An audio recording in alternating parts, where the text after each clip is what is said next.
Selamat pagi Bapak. Ya, selamat pagi. Bagaimana kabarnya hari ini?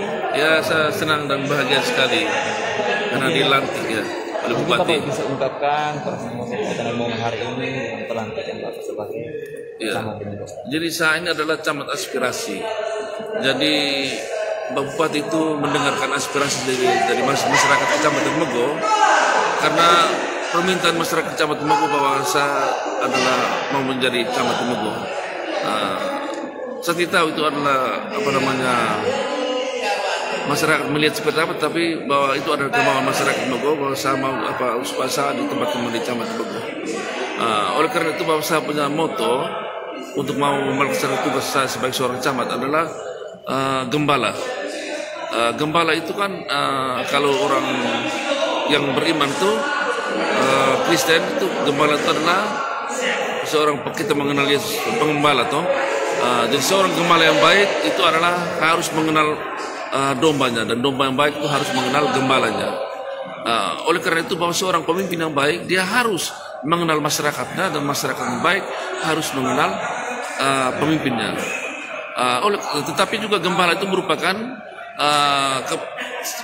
singkatan dari gerakan bersama, gerakan Mego bersama Allah. Gerakan Mego bersama Allah itu artinya bahwa setiap langkah perjuangan dan tugas-tugas yang harus dilaksanakan baik oleh pemerintah dan masyarakat harus bersama Allah. Allah dalam hal ini berarti bekerja dan berdoa itu harus seimbang. Jadi kita boleh bekerja sebesar apapun, tetapi kalau kita melupakan doa maka tidak ada hasilnya sama sekali. Jadi harus kita menggandeng Tuhan di dalam pelaksanaan tugas kita. Kira-kira begitu. Terkait dengan momen hari ini, kira-kira apa yang merencanakan terkait dengan masa pemimpin Bapak di Kecamatan Mego setelah ini?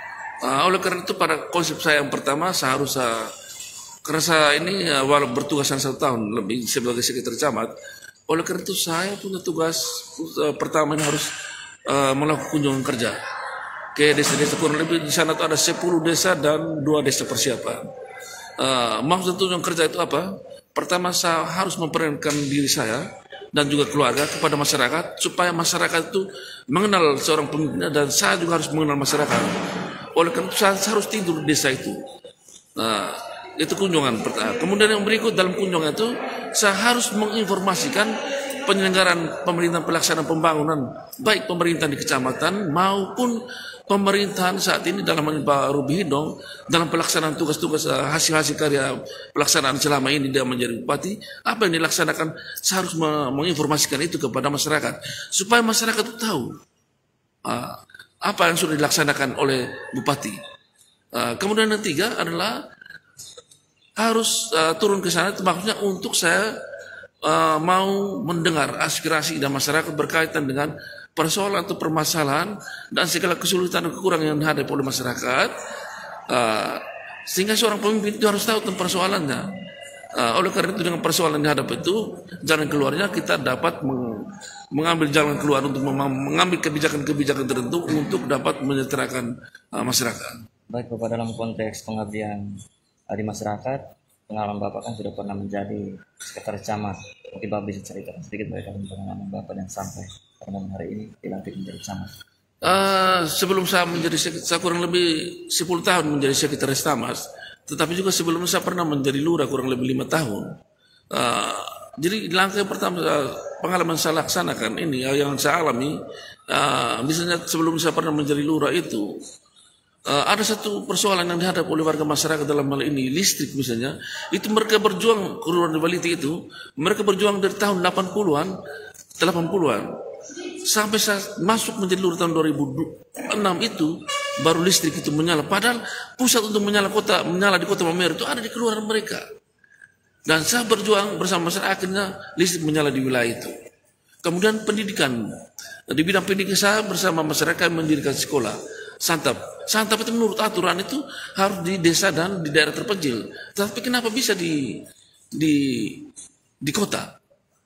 Karena memang ya masyarakat di sana memang sangat terpencil, terpencil dalam kaitan dengan pendidikan.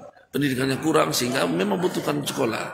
Oleh karena itu nanti saya dalam perjalanan kehidupan saya mengabdikan sejauh yang saya miliki untuk masyarakat wilayah Kecamatan Mego.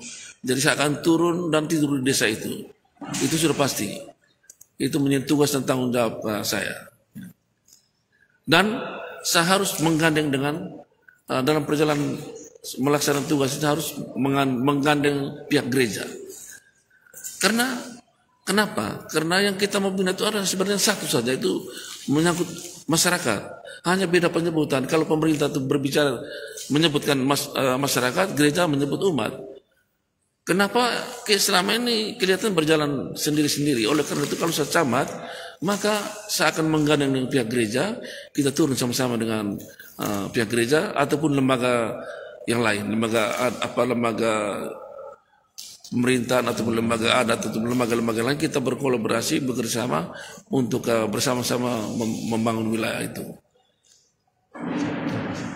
Nah,